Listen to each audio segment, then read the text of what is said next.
Aujourd'hui, on va parler d'une argile que vous avez peut-être déjà entendu parler, qui se nomme la zéolite. On va s'appuyer sur une étude qu'on vous mettra à disposition en commentaire, qui étudiait la maladie d'Alzheimer et la maladie de Parkinson et les intérêts potentiels que peut avoir la zéolite pour ces pathologies. Quand on parle de ces deux maladies, on pense tout de suite au cerveau et pourtant, maintenant, depuis quelques années, on entend beaucoup parler de l'importance des intestins, de l'axe intestin-cerveau. On parle de dysbiose intestinale, de perméabilité intestinale, d'inflammation de bas grade, d'entotoxines bactériennes ou encore du nerf vague. Bref, tout ça pourrait jouer un rôle très important dans ces maladies. Et c'est là que la zéolite apparaît intéressante, et pas parce qu'elle agit magiquement sur le cerveau, mais parce qu'elle agirait surtout au niveau de la sphère intestinale, et c'est ce qu'on va voir aujourd'hui. Donc désormais, il y a de plus en plus d'études qui nous montrent le lien clair entre l'intestin et la santé du cerveau. Quand le microbiote se désorganise et qu'on a beaucoup de mauvaises bactéries, on parle souvent de dysbiose intestinale. Et si il y a en plus de la perméabilité intestinale, c'est là souvent où il va y avoir des problèmes. Ça peut favoriser une inflammation périphérique, modifier certains métabolites et perturber donc le dialogue entre le cerveau et l'intestin. Le nerf vague qui parcourt cet axe, la microglie et même la barrière hémato-encéphalique pourraient être impliqués dans toute cette cascade. On a aussi vu qu'une supplémentation en probiotiques, comme par exemple les lactobacilles et les bifidobactéries, ça aurait un impact positif sur certains paramètres cognitifs, comme par exemple la mémoire, ou sur certains modèles liés à Alzheimer. Ça ne signifie pas que les probiotiques soignent Alzheimer, mais ça souligne qu'il y a un vrai lien entre microbiote et cerveau. Il y a même des expériences qui sont allées plus loin, comme par exemple avec des souris, où des chercheurs ont introduit au niveau intestinal ce qui s'appelle des oligomères amyloïdes. Et sur du long terme, on a retrouvé ensuite des anomalies au niveau du nerf vagal et au niveau également du cérébral, ce qui signifie qu'un impact sur la sphère intestinale impacte tout le reste. Donc toutes ces études, elles soulignent que l'axe intestin-cerveau, c'est impliqué dans la neurodégénérescence.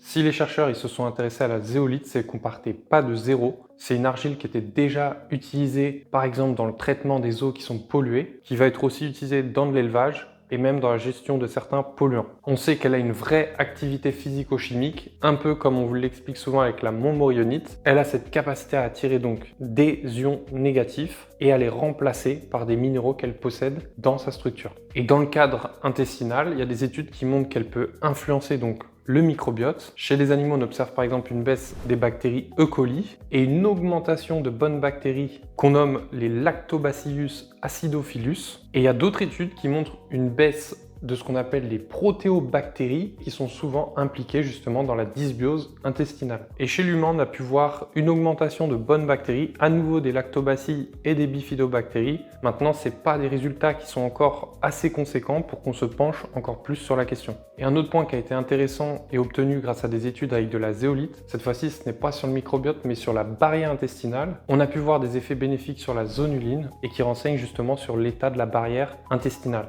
Donc ça suggère qu'elle améliore la barrière intestinale. Donc la zéolite, elle a une structure qu'on dit microporeuse et comme pour toutes les autres argiles, elle va attirer des ions qui sont négatifs à sa surface et elle va les échanger avec des minéraux qu'elle possède et qui sont bénéfiques pour nous.